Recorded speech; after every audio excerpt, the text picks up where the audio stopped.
Hey, what's happening? Jeremiah here to teach you the fundamentals of juggling 3 balls.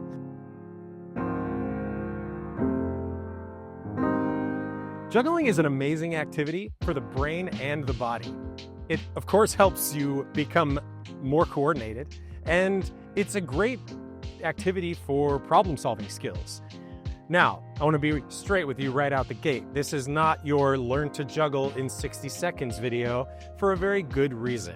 Juggling doesn't happen in 60 seconds. I could break down these steps for you very quickly, but what I really want to do is show you the system and how I think about juggling and my juggling practice. For over 20 years, I've learned tons of different skills, and I want to give you the tools that you need to take your practice into your own hands. Now, throughout your juggling practice today, you will undoubtedly have this happen.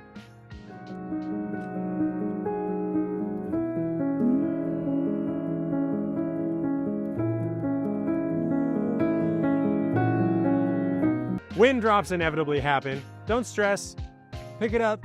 It is part of the learning process, but I want to make sure that you also don't confuse drops with learning. Drops represent a mistake of some kind.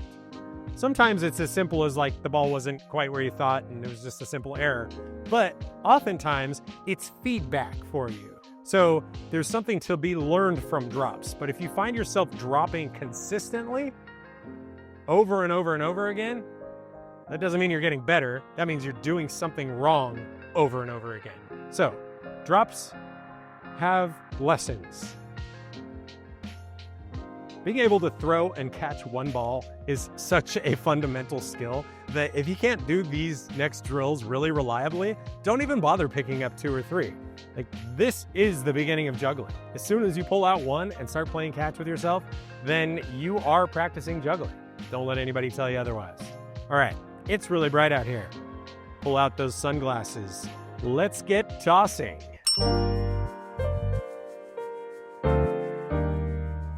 Your first 1-ball drill is going to be throwing it straight up and catching it in the other hand, straight down, right to left, left to right. Try and match the height of the ball so that it peaks just above your head.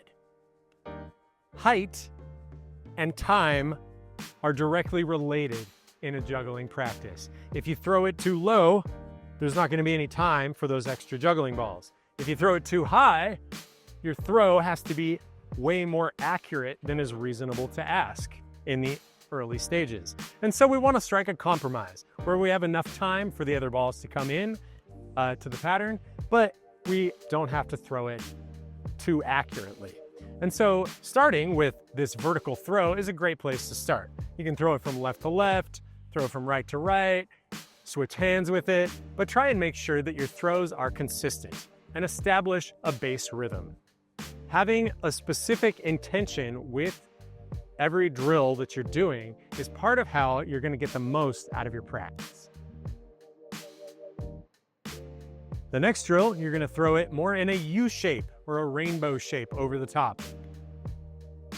This is just to get you used to having a little bit of variability in your tosses. Gives a little bit of a horizontal direction as well as vertical. You want to be comfortable with both of these. Go vertical, switch back to the U shape or the rainbow shape, and start to play around with the height a little bit as well. You can throw it lower, that's fine. Just know that you're not going to squeeze more juggling balls in there. You don't want that to be your base position. Try throwing it higher too, helping develop your accuracy. Once you're feeling good about your vertical toss and your U-shaped toss, then you can start playing around with the figure 8 shape. Throw it from the middle, catch it on the outside. Throw it from the middle and catch it on the outside so that the path of the ball creates a figure 8. This is going to be the foundation of your cascade, and this shape is what's going to prevent the juggling balls from colliding with each other when there's 3 of them moving around in space. Once again, experiment with throwing it a little higher and a little lower. Always giving yourself a target so that you know where you want the ball to go. I want it to land in my hand right about here. While you're practicing, you really want to make sure to give yourself a target for the catch. You don't want to reach for the ball. You want to throw the ball where it needs to go. So give yourself a target every time you practice. Avoid reaching. That's really common with kids especially, and an important habit to nip in the bud. Now that you've got these 3 different shapes, the I, the upside down U, and the figure 8 shape, you can start playing around with the amount of time that you have underneath your throws. Simple way to do this, clap. Once, twice. Another thing to start to play around with is establishing a consistent rhythm so that you continuously are tossing. Always being aware of how long the interval between catches is. I really can't stress enough how important it is to make sure that your one ball practice is really on point.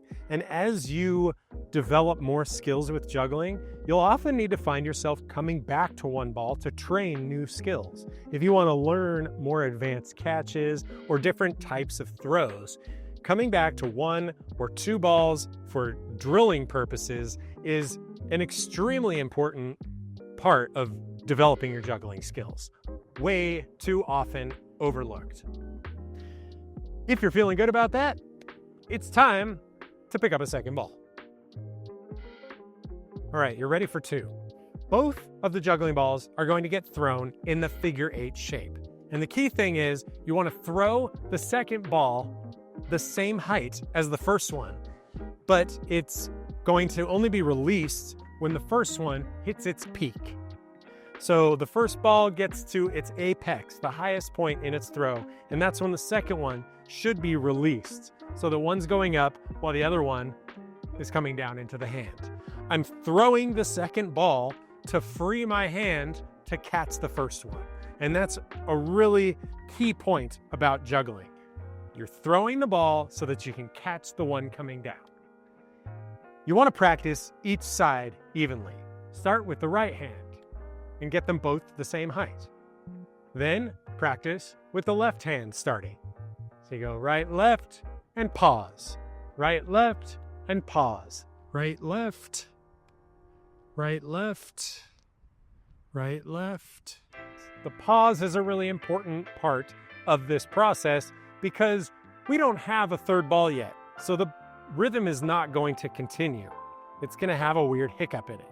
So for now, we just accept that and pause. Right, left, pause. Focus on just one side at a time. Right, left, pause, and then left, right, pause. Yes, you're going to have to start with your non-dominant hand. Left, right, left, right, left, right. At a certain point, you'll feel comfortable enough with that you can switch which hand is starting every time. Left, right, right, left, left, right, right, left.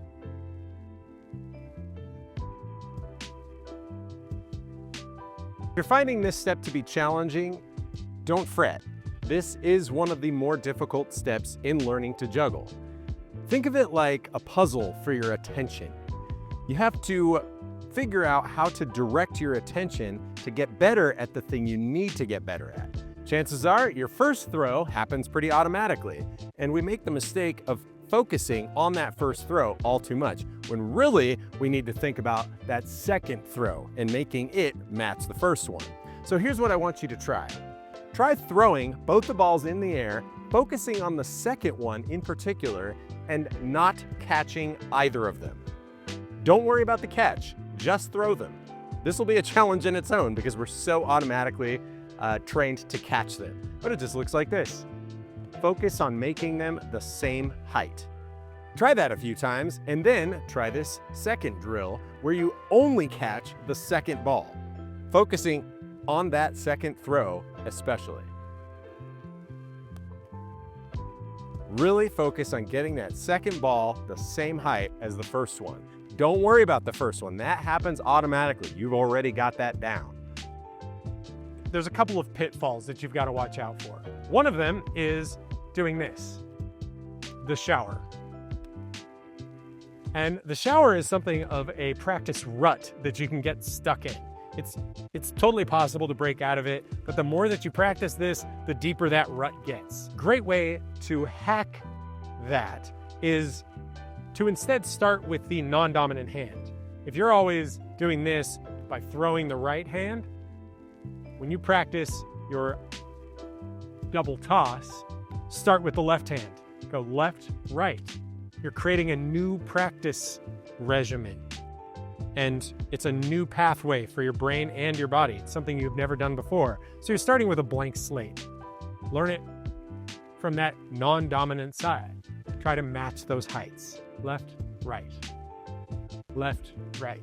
Now you've created a new path, and when you go back to your right side, you already kind of know what it's supposed to feel like, so you're less likely to fall into that old pattern.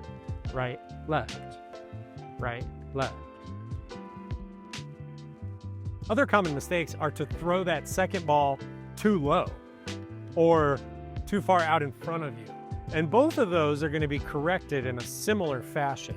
Basically, your first throw happens automatically. You've already practiced that first throw enough. And the second throw, that's the new thing. So part of this is a attention experiment where you need to direct your attention to the second throw. So let the first throw happen automatically. Let it happen on autopilot. And then the second throw, really focus on throwing it higher. Even throw it too high. And what that allows you to do is to develop an upper bounds. Right now, you already know what it feels like to throw it too low. You don't need to do more of that. Don't practice throwing it low. Try launching it way higher than it needs to go. That'll teach you an upper bounds. And then you can figure out the calibration between those two positions so that you can figure out just the right amount of force to apply. Same thing applies to a throw that's thrown too far out in front of you. If you're consistently throwing it out in front, don't keep doing that. You need to change something. You need to change the force. Maybe you need to throw it a little earlier. Just experiment with it. Try throwing it the opposite direction. Try throwing it backwards over your shoulder. Giving yourself a range. Now you know what it feels like to throw too far forward and too far back, so you can start to find the sweet spot in between. Calibrate those throws so that you understand the right force that needs to be applied. Learning juggling is a really active process of kind of experimenting with your body and the object and figuring out the right forces that you need to apply to achieve the goal. Whenever you feel like you're ready, go ahead and pick up a third ball. Ready to begin the journey. With two in one hand, you are going to do exactly the same drill that you did with two. At first, that's all you need to do. Throw one, throw the second one, catch them both. So you're getting used to catching and throwing a ball from a hand that already has a ball in it. This is teaching you to start and stop consistently. Right, left, pause. Just like you did practicing two ball. Once you can do that a few times, then you can start thinking about getting that third ball into the air. But let's talk a little bit more about the two in one hand. Basically, you have two different positions in your hand. You've got one that's further down in the hand. I call it the pocket, where it's between your pinky and your thumb. And then you've got this eagle claw of sorts. And that's where you're going to catch and throw the first ball into the pattern. And then it'll be the second place that you catch. So when I catch two balls in one hand, I catch one and I roll it back to the pinky and thumb position, freeing the eagle claw to be my second catch. So practicing this as an exercise is really useful because it's nice to be able to stop and not just stop with a drop. Once it's feeling good, try adding a throw. 1, 2, 3, stop. 1, 2, 3, stop. Incremental progress is the name of the game with juggling. That, of course, means building up one small step at a time as you work toward your 3-ball cascade. Remember that drill we did earlier with 2, where we threw them into the air without worrying about catching them as a way of figuring out how to redirect our attention? Now we're going to do the same thing with 3 to get all of the balls into the air. 1, 2, 3. That's a win. You just got all 3 of them into the air. Now you start thinking about catching them. Remember, so much is about learning to redirect your attention. So when you're going for the 3-ball, it might be useful to try a drill like drop the first 2 on the ground and focus on getting the 3rd one into the air. Then you can catch that one. Now you have shifted your attention to focusing on the 3rd ball rather than being distracted by the first 2. Let those happen automatically. A common thing that you'll see happen is that as you continue to throw, they get lower and lower and lower, or they start to move forward. This is a really common pitfall and just something that you have to actively work against. Remember, you're the one in control. You're the one creating the throw. And so you have control to change where that throw is going. If I'm throwing it too far forward, intentionally try and force yourself to walk backward. If I'm throwing it and it continues to get low, push extra force into the balls every time to make sure that they go higher. Achieving a consistent 3-ball cascade is a huge milestone and just the beginning of the journey. There are so many other great tricks to learn and possibilities with 3-ball juggling that it really can be a hobby for a lifetime. Hey, thanks so much for joining today. This video is made possible by a grant from Fund the Flow Arts. Fund the Flow Arts is a nonprofit organization that sponsors projects like this that help get the juggling and flow arts out into the world and make them more accessible for people to learn. We wholly believe that these activities are a wholesome and positive force in the world, and we aim to share them with as many people as possible. Check out the links in this video to find more resources and other videos to help you develop fun skills like juggling. Thanks again for being here. Jeremiah, out.